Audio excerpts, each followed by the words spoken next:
What is going on, everyone? Welcome to the podcast. I'm your host, Nathan. I am here. This is episode 2 officially of the podcast. I'm here with a very special guest. Again, my mom is coming for the second time. She came to participate in our episode. How are you doing, Mom? Fine, you. Thank you for asking. I'm doing great.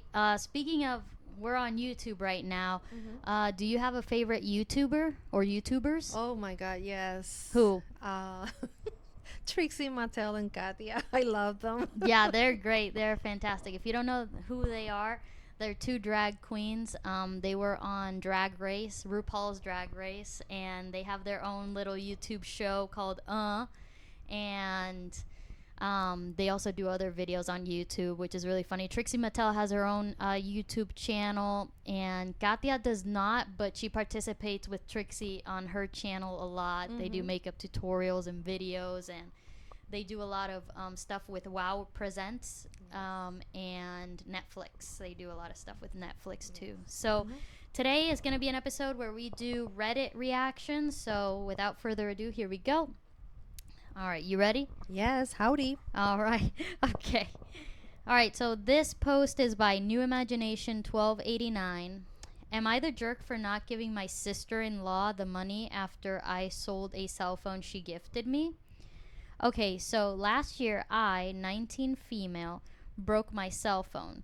My sister-in-law, 26 female, had just got a new cell phone because hers was not charging. She said I could get it for free.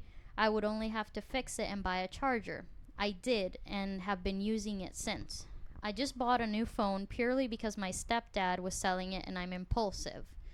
My friend's mom informed me that she was interested in buying my old phone for what I feel like is a pretty fair price, and we already set a date for me to give her the phone so she can pay me. I sent a message to my sister-in-law saying that I was going to sell the phone, and as soon as I got the money I would be sending her half of it. My sister-in-law thanked me, and that was that. Well, my brother, 30 male, her husband, just sent me a pretty angry text saying that I was stealing from them and that if I was going to sell a phone that I got for free, I should be giving all the money to the person that gifted me it. Now, my family is arguing all about it. Though some think that my offer of half was good, apparently a lot think that I'm the jerk for A, selling a phone that I got as a gift, and B, not giving them all of the money. My mom, other siblings, and stepdad agree with me, but my dad feels like I should give them the money to keep the peace because they are struggling parents and I'm just a 19-year-old kid who doesn't need it. I'm afraid I just made Christmas awkward, but honestly, I would like the money, and since my brother was rude about it, I don't feel like giving it to him. Am I the jerk? I think this is an interesting story. I think that if you were gifted a phone, Exactly. once it's gifted, that becomes your property and you do whatever you want with it, whether that be selling it, trading it, or gifting it to someone else, gifting it forward, whatever it may be. It once it's gifted, that is yours from that point on, and you get to do with it whatever you want. That's how I have always understood it to be, like how I see it. Like if I gift someone a phone, they can sell it on, and maybe I'll feel frustrated about that. I can have my own feelings about that. That's valid. But I certainly can't intervene and be like, no, you have to give me money if you're selling the phone that I gave you as a gift or whatever. I don't think it's cool to interfere in that way. What do you think? I think it's too much drama for a cell phone that it was gifted, and she's being kind enough to give them back half of it Yeah. because she wanted to. She didn't have to. Right. And all the family getting involved is like, it's like I said, it's too much drama. Okay. Honestly. Yeah. It is a lot of drama. You're right about that. I think that's pretty much it. There's just a lot of drama in this one. But yeah, I shared what I thought, and I stand by that. You know, I think that, like you said, it's nice that she's willing to give half of what she earns to the person that gifted her the phone. Yeah. That's really nice of her. And it says my sister-in-law thanked me and said that, and that was that. But then her husband, her sister-in-law's husband, her brother, got angry about it and made a whole thing about it. But it's just a lot of drama, like you said. So All right, let's do another one. Okay. Am I the jerk? Or I should say, this one is by Ad Acrobatic 6541. Am I the jerk for reminding my dad he didn't pay child support? Growing up, I never really knew my dad. He was in and out of the picture, and later years, him and mom would argue over his jail time for not paying child support. My mom died, and I live in her house with my girlfriend and her child. In my adult life, my relationship has been the same with my dad. He reached out after my mom's death, but he never really made the effort, and it was always felt that if he tried to have a relationship with me, it was always for a new girlfriend or wife benefit, not mine. My dad recently had a bed wreck, and his apartment only had stairs. Him and his new wife acted like they will move into my home since it's an old school ranch house, all one floor. I told him no. He asked why I didn't trust him and he would pay rent. I told him why would I trust him to pay rent when he never paid my mom child support for years. His wife told me that was a rude thing to say. I said maybe, let me see, it says I told maybe they should ask one of her kids, she was 5, or one of my dad's 3 other kids because I'm one of 9. I'm not stepping up to help because my dad has never helped me. They accused me of dragging up their past, and I told them their attitude is not going to mesh with mine long term. I was asked to leave the hospital because I was upsetting them while my dad was still there. This has a lot of like weird details, but I think that overall, the main question is, am I the jerk for reminding my dad he didn't pay child support? If he's wanting to live with you now, and you have to rely on him to pay his part, like you have to trust him to give some type of monetary value into the situation, like paying rent. I think it's completely reasonable to bring up a past situation where he has not paid child support as a reason for why you don't want him involved in the situation. I think that it is fair. It's not that it's a pleasant thing to bring up, it's not, nobody's gonna like bringing that up, but I think that it's something that matters to the child. I say child because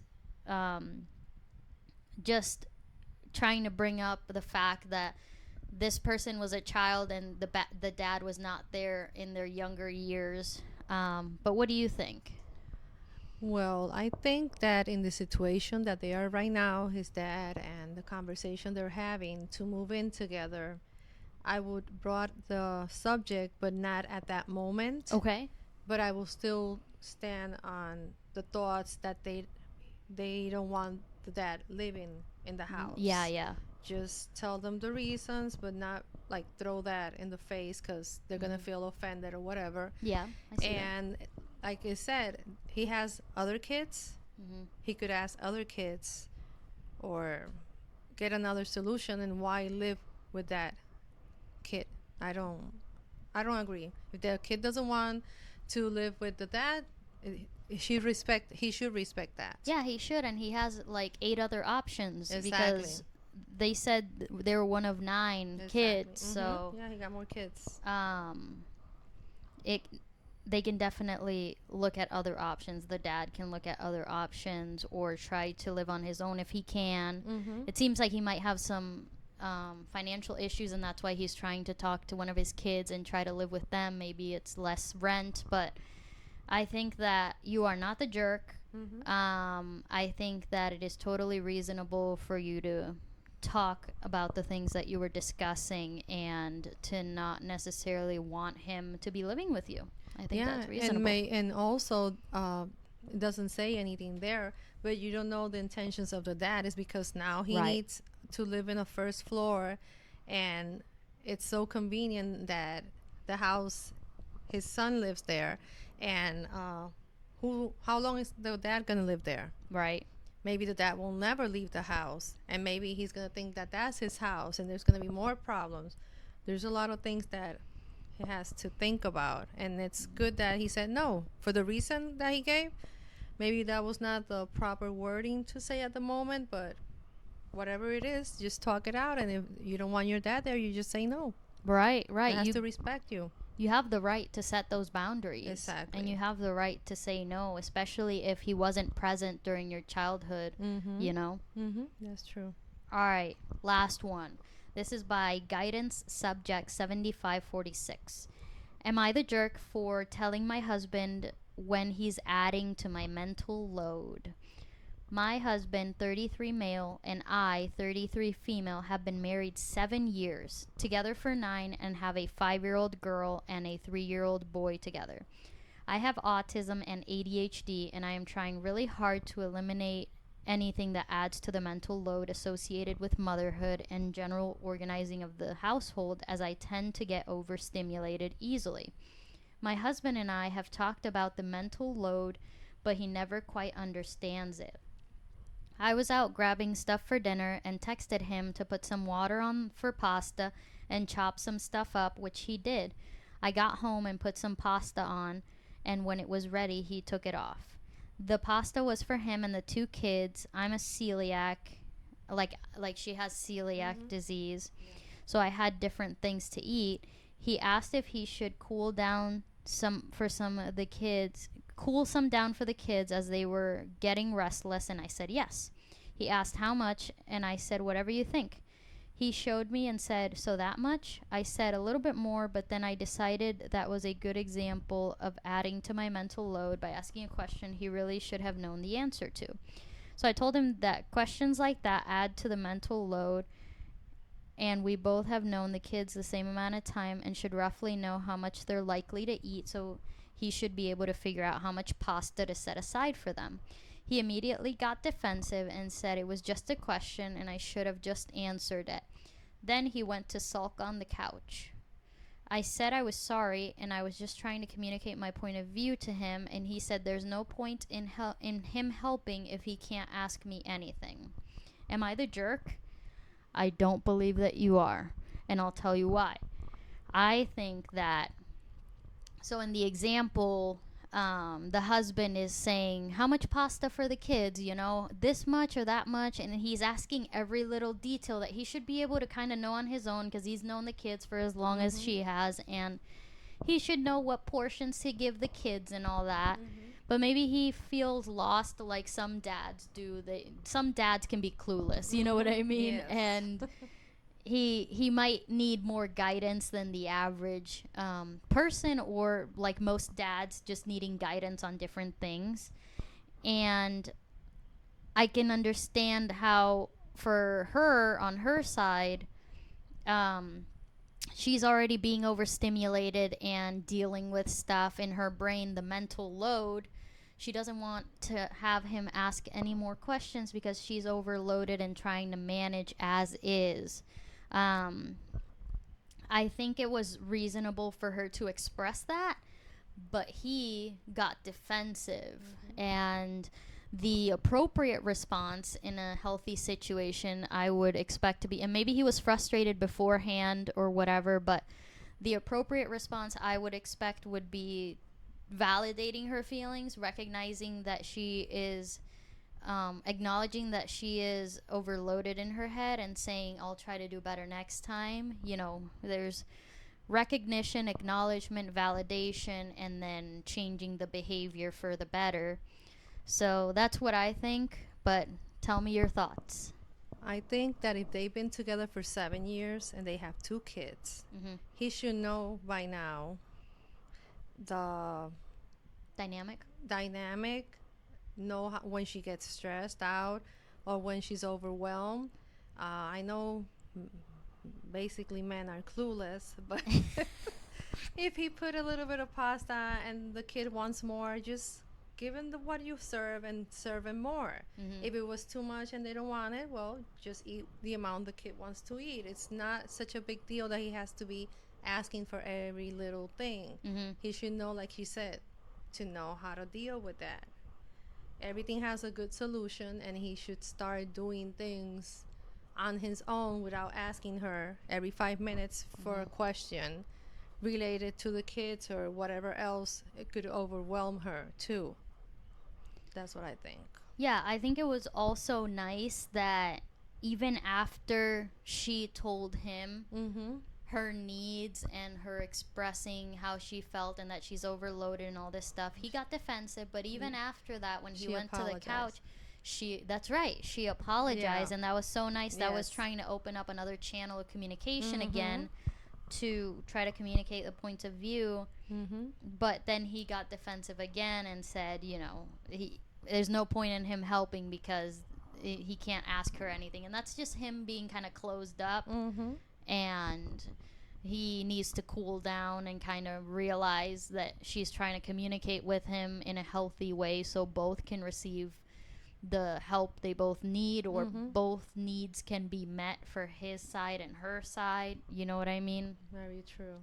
Yeah. Have an open communication and let him know next time, like maybe not at the moment that's happening, just when the kids are sleeping and they have their free time, then talk about it to see if he could understand her point of view. Like all those little things stress her more, and he should start taking more action and decisions on his own, and everything works out. But they should have that conversation so to see if he could understand her. Yeah, I think I've seen, I don't know if you have, but I've seen a pattern sometimes on TV, on like reality TV shows and stuff, that men are not maybe as, like dads or something, are not as independent as they should be, and they're needing like guidance. And I think that dads out there, you should try to listen to the needs of your wife or partner, and try to be independent in your own way. It's really cool to be independent. It takes time and it takes certain steps you need to take in order to become independent, but it can be a really cool process of self-discovery and self-exploration and self-growth to be independent. And it's awesome when you can show your partner that you're independent and that you can do the dishes on your own, that you can serve a family on your own, like you can do all these things. That's awesome. It's gonna be more appreciated because she's gonna see his effort, The effort. that he's doing it on his own and he's not asking so much, and she's gonna feel much better. Yeah, for sure. Definitely. Well, I hope you guys enjoyed that video. And is there anything you want to say before we close out the video, Mom? Just listen to our podcast. I mean, to the podcast. Yeah.